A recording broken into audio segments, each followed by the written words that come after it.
Donc le chef Cucho, c'est un chef qui est originaire de Burgos et qui est présent aujourd'hui aussi également pour représenter le réseau des villes créatives de l'UNESCO, puisque Burgos est ville créative pour la gastronomie depuis 2015 et comme Limoges l'est depuis 2017 pour l'artisanat et les arts populaires. Donc il y a vraiment un lien direct effectivement entre Burgos et Limoges.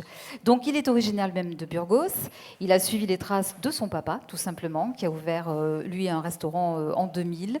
Il a fait des études de cuisine et il a surtout appris la cuisine au travers de ses nombreux voyages et particulièrement en Asie, particulièrement au Japon. Ce qui fait que dans sa cuisine, il y a vraiment une touche asiatique qui est là, qui est très présente et qui devient sa marque de fabrique. Et en harmonie, bien sûr, avec de véritables produits locaux de Burgos, dont il a amené quelques exemples. On va parler de tout ça dans 2 petites secondes. Donc c'est une véritable cuisine fusion qu'il réalise, Cucho. Cucho, hola. Hola. Voilà, ce sera mon seul mot espagnol de la session. ¿Qué tal? Si j'en connais 2. Muy bien. Donc je suis ravie, enfin, voilà, je vous laisserai traduire après Gladys, hein. On est ravis de vous accueillir, justement pour ce lien aussi entre Limoges et Burgos, pour nous faire connaître votre cuisine.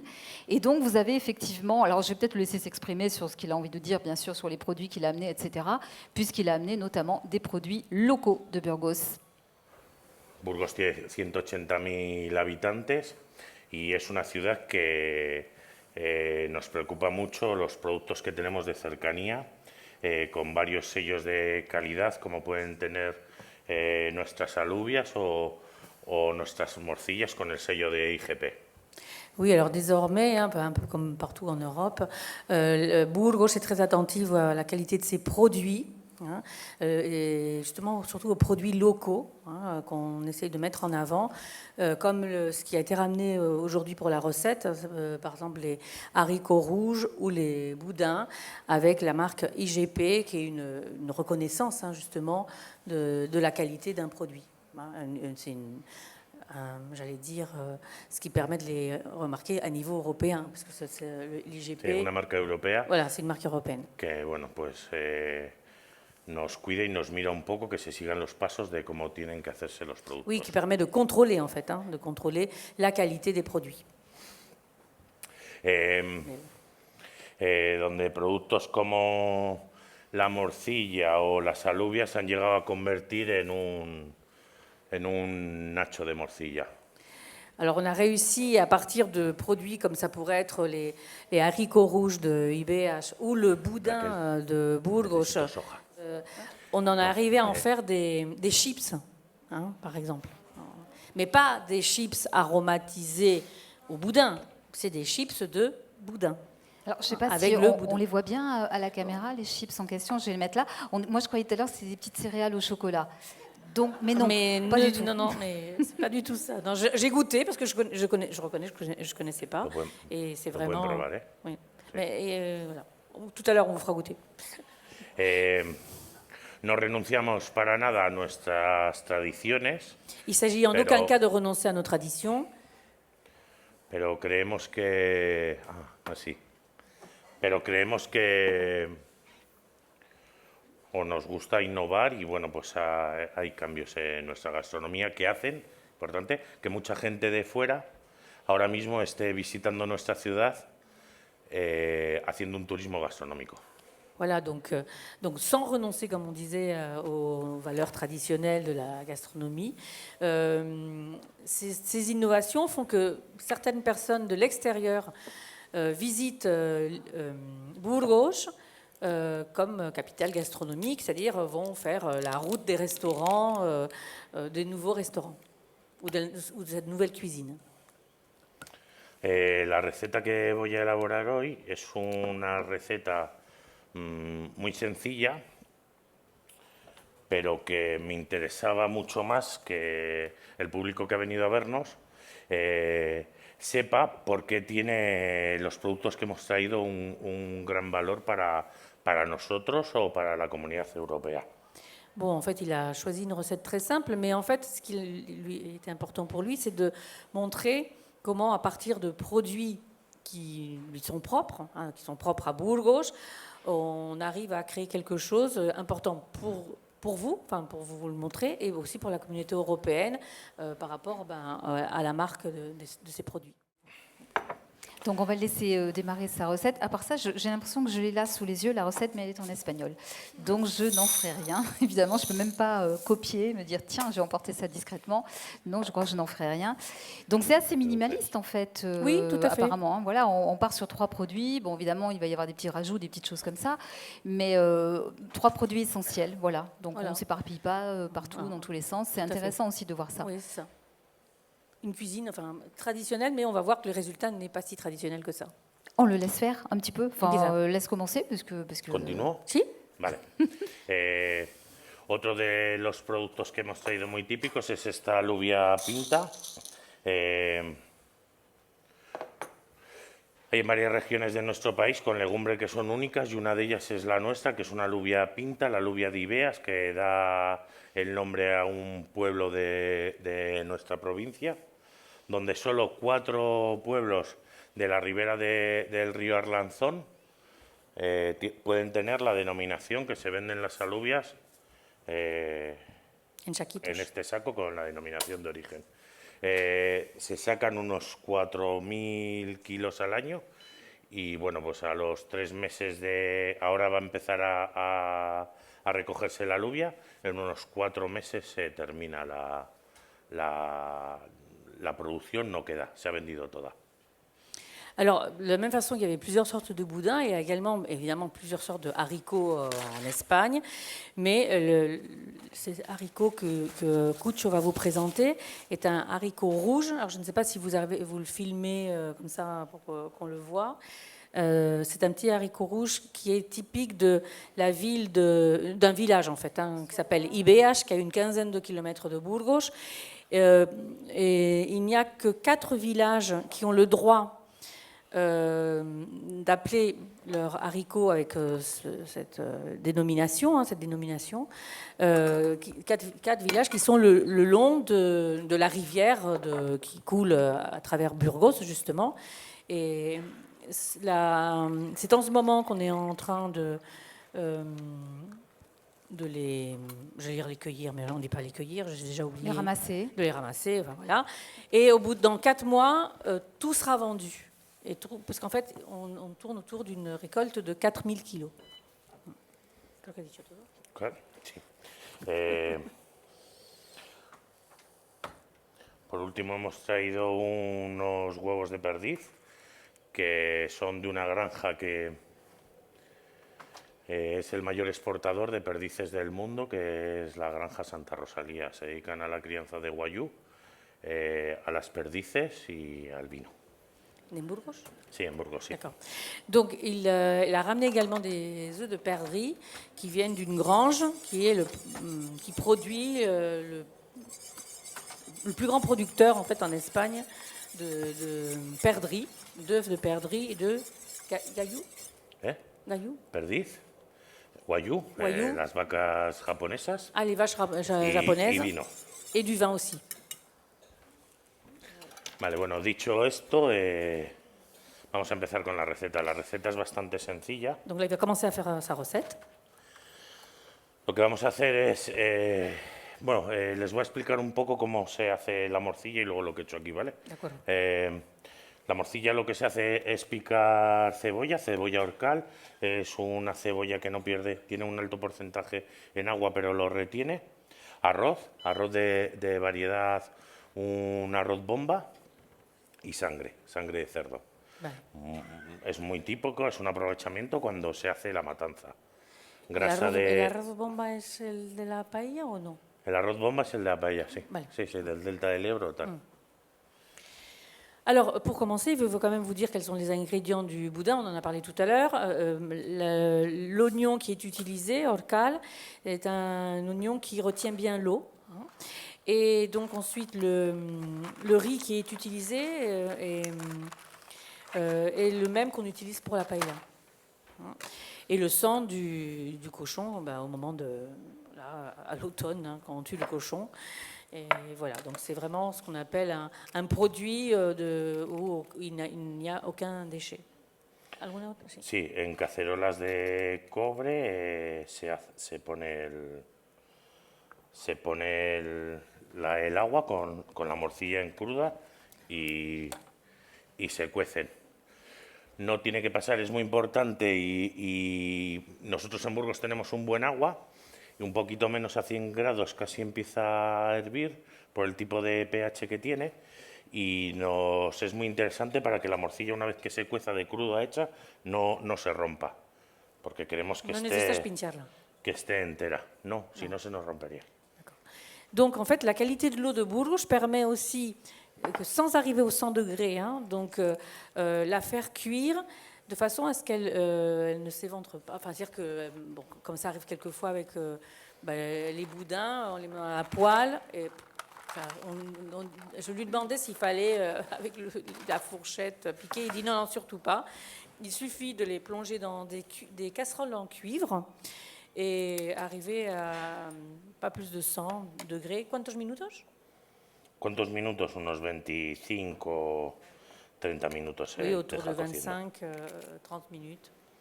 Una vez que hierve, se apaga, se baja la temperatura y se termina de cocer. Y se dejan que se enfríen en ese propio caldo.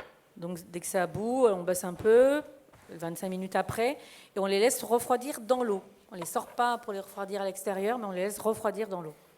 Ese caldo tiene un nombre específico, se llama caldo mondongo, y es un caldo que va con un alto porcentaje en grasa debido a que se engrasan las morcillas. Se utiliza para su conservación y se utiliza a veces para hidratar las alubias. D'accord. Donc, du coup, cette eau, après cuisson, s'appelle mondongo. Alors, je ne saurais pas vous le traduire, je vous le dis tout de suite. Mais donc, une eau très grasse, hein, forcément, puisque une partie du gras du boudin s'est retrouvée dans l'eau et peut servir, du coup, pour cuire les haricots. Dicho esto, ahora ya sí que vamos a empezar a hacer la receta. Bon, ça, il va commencer là, du coup. Lo que hemos hecho es cocer en agua una morcilla, ya está hecha, pero para que se ablande, lo vamos a mezclar con un poco de nata para Donc, que coja una textura más suntuosa. ¿Vas a mezclar la morcilla con la nata? Sí. D'accord. Donc, il a cuit le boudin et il va ensuite mélanger avec de la crème fraîche pour rendre plus moelleux. Untuoso. Oui, onctueux. Vale. Por otro lado, lo que hemos hecho es la receta de las alubias con la cebolla, los pimientos, el agua y la carne. Lo único que le hemos puesto un punto más de agua y con ese caldo hemos hecho como la infusión de las alubias. Alors, il ne va pas faire cuire les haricots ici parce qu'on y passerait la soirée, bien évidemment. Donc, du coup, ça, il l'a déjà préparé en amont. Et il avait donc cuit les haricots avec de l'oignon, du poivron, etc. Et ça a créé une sorte d'infusion, en réalité, qu'il va utiliser pour la recette. Il a mis un peu plus d'eau que d'habitude, justement pour que ça ait ce caractère d'infusion. Vale, por otro lado, lo que hemos hecho es, vamos a macerar unas yemas de huevo en soja. Lo que nos va a coger es una textura un poco más densa. Y bueno, nosotros en la capital de Burgos tenemos un pincho muy típico, que es el cojonudo, que es un cachito de pan con una rodaja de morcilla frita o a la plancha y con un huevo de codorniz. Y alguno lleva una tirita de pimiento. Entonces, bueno, pues Pensando en eso, pues hemos cogido la yema del huevo, en vez de hacerlo a la plancha, lo hemos hecho con soja. Aparte porque soy un gran defensor para mí una de las mejores salsas que existen es la yema de huevo. Alors, il a utilisé les jaunes d'œufs de perdrix pour épaissir un petit peu la sauce soja. En fait, il a pensé à une tapa qui est typique de Burgos, en el Pancho, ¿no? Sí, la calle de los Herreros. Voilà, dans un bar qui est très connu à Burgos, où on met sur une petite tranche de pain un bout de boudin, toujours le même, hein, bien évidemment, parce que c'est celui de Burgos, qui est à la plancha ou frit, avec un œuf de perdrix frit et avec une petite, ça vous pouvez le faire à la maison, hein, avec du chorizo par exemple, mais ça s'appelle plus cojonudo, ça s'appelle cojonuda. Et on met un petit bout de poivron par-dessus pour décorer. Donc en pensant à ça, donc il a gardé cette idée et donc il a mis les deux, enfin là je crois qu'il y en a deux jaunes d'œufs de perdrix pour épaissir sa sauce soja pour la suite de la recette. Vale. Por último, el plato de la olla podrida se acompaña con unas guindillas de la huerta que las encurtimos, ya que el vinagre hace desengrasar bastante lo que es la comida fuerte que vamos a comer. Quand on mange un pot-au-feu, pour aider à la digestion, on accompagne le pot-au-feu, dans ce cas-là, avec le pot-au-feu, le nôtre, avec des haricots, de piment, de petits piments verts. Parce que le piment vert permet de dégraisser nos tripes, sûrement. Voilà. Lo que hemos hecho es hemos licuado la guindilla. Donc là, par exemple, ça a été transformé, hein, vous vous rendez compte, les petits piments verts ont été mixés. Je pense qu'on ne va pas en mettre beaucoup. Parce que vu le sachet. Ah oui, non, mais non, bien évidemment, mais disait que je vais tirer mucho. Non.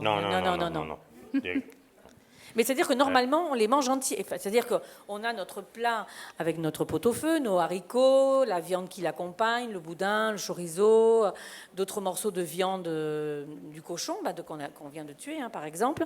Enfin, qu'on vient de tuer. Et on accompagne ça avec les petits piments verts. Mais là, dans sa cuisine à lui, il les transforme, hein, comme il a transformé d'autres ingrédients, et ils apparaissent sous forme liquéfiée. Que en este caso con un alga le hemos dado otra densidad, le hemos dado otra textura a lo que es a la guindilla. Et ici, lui, en plus, il a rajouté une algue. Et il faut voir toujours en tête sa touche asiatique pour donner une autre densité à cette crème ou cette sauce de piment. Là, il est en train de verser la crème fraîche dans la casserole.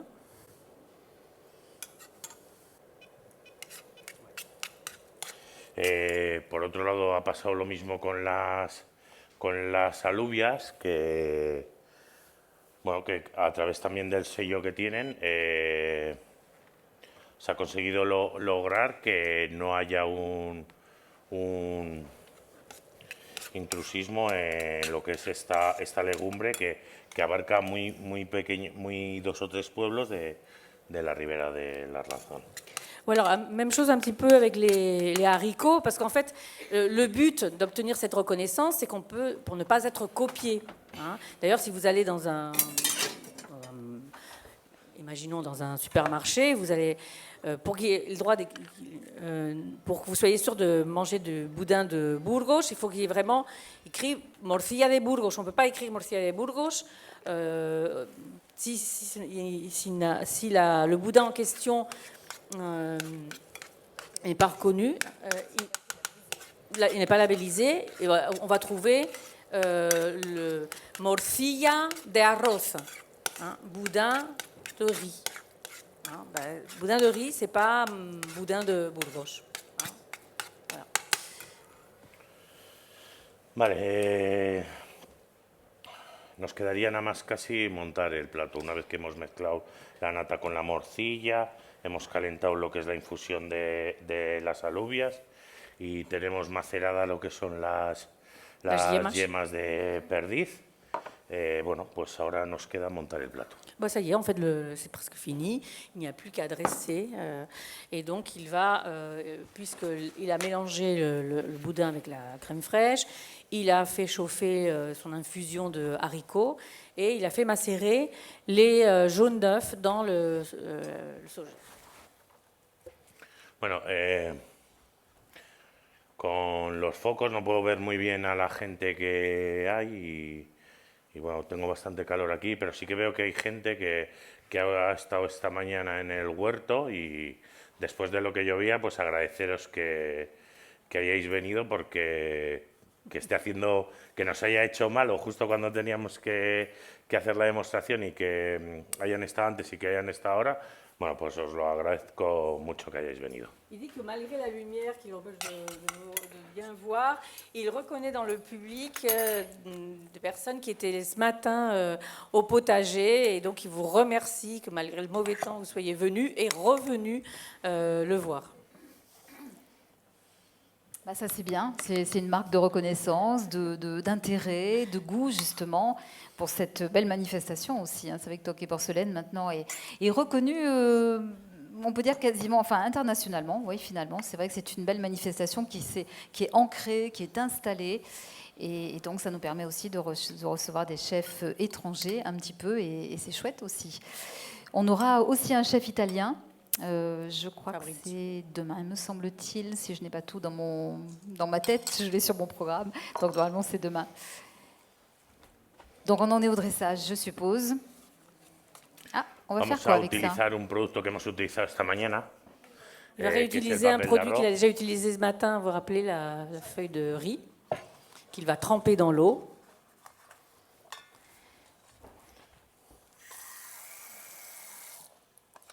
Donc on a toujours finalement cette petite touche asiatique qui est parfois très légère, qui est juste un petit clin d'œil, mais qui est là. ¿Qué es lo que vamos a hacer? Sustituir lo que es. Si fuese el cojonudo, el pincho, lo que es el pan, lo sustituiríamos por el papel de arroz. Oui, alors tout à l'heure, il rappelait cette tapa si connue à Burgos, avec la tranche de pain, le boudin, l'œuf frit. Là, en fait, d'une certaine façon, c'est comme si on remplaçait le pain par cette feuille de riz. Este papel nos gusta mucho porque le podemos utilizar tanto como una pasta, queda blandito, como freírlo y queda crujiente, como un pan de gamba típico chino. Podemos envolver cosas como hemos hecho esta mañana, tanto en crudo como para luego planchearlo o hacerlo. Lo que no le podemos, si no va frito, no lo podemos utilizar así porque se rompe entero. Bon, il nous disait qu'il aimait bien ces feuilles de riz parce qu'on peut les utiliser de plusieurs façons. On peut les humidifier. Les humidifier, même à la plancha. Par contre, vous avez vu, si on les plie comme ça se casse. Hein. Et je rappelle aussi, il ne l'a pas dit là, mais qu'il les a trouvés, il les a achetés à Limoges quand il est arrivé. Oui. Vale. Una vez que lo hemos mojado y hidratado, está muy blandito, lo vamos a utilizar de velo para las alubias. Une fois qu'il les a humidifiés, ils vont servir de voile en fait pour les haricots. Oui, ça fait une espèce de raviole finalement. Oui, c'est ça. Une sorte de raviole.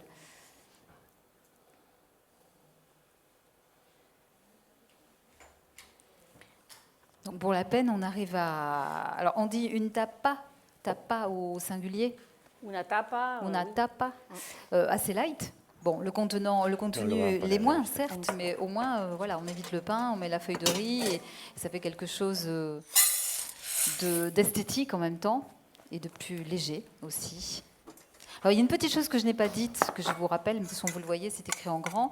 On a aussi une très belle installation de cuisine qui nous est gentiment fournie par Carigel. Voilà, donc ça permet au chef de travailler avec un matériel assez pratique. Vous n'avez peut-être pas vu, vous, aujourd'hui, l'astuce du four, mais à un moment donné, si vous êtes là et si on se sert du four, vous allez voir qu'il y a une petite astuce assez étrange, enfin assez rigolote, que moi je n'avais jamais vue pour l'instant. Et nous avons aussi à signaler, parmi les partenaires qui sont présents, tous les ustensiles de cuisine, voilà, tout ce qui sert à cuisiner pour les chefs, hormis leurs couteaux, parce que ça reste toujours quelque chose de très perso, les établissements de Buyer. Et nous avons, là ça a été le cas tout à l'heure pour la crème qui est là, nous avons également la laiterie Les Failles qui fournit tout ce qui est produit laitier. Voilà, comme ça vous savez tout.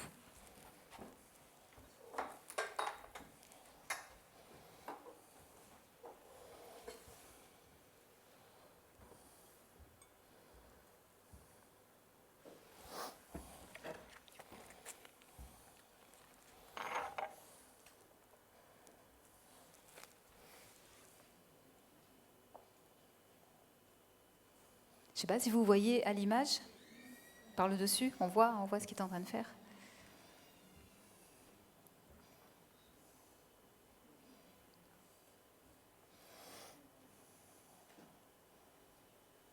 pointe de piment.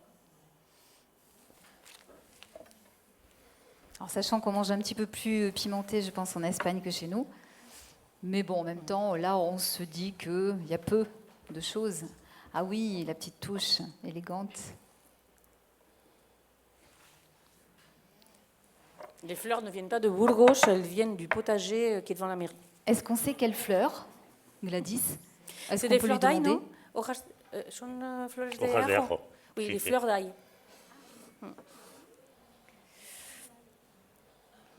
Et qui ont le petit goût ou pas du tout? Tienen así un sabor Saben a ajo. ajo, sí, sí, Oui. sí, sí, sí, totalmente. Sí. Ah, c'est joli. Hein.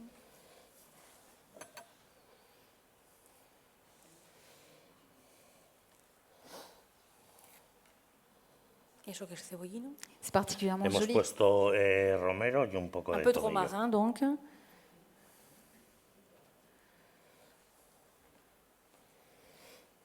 Alors c'est vrai que là aussi, on part d'un produit qui au départ paraît voilà. pas super sexy, hein, Este voilà. sería nuestro plato. Mais à Voilà. l'arrivée, c'est beau.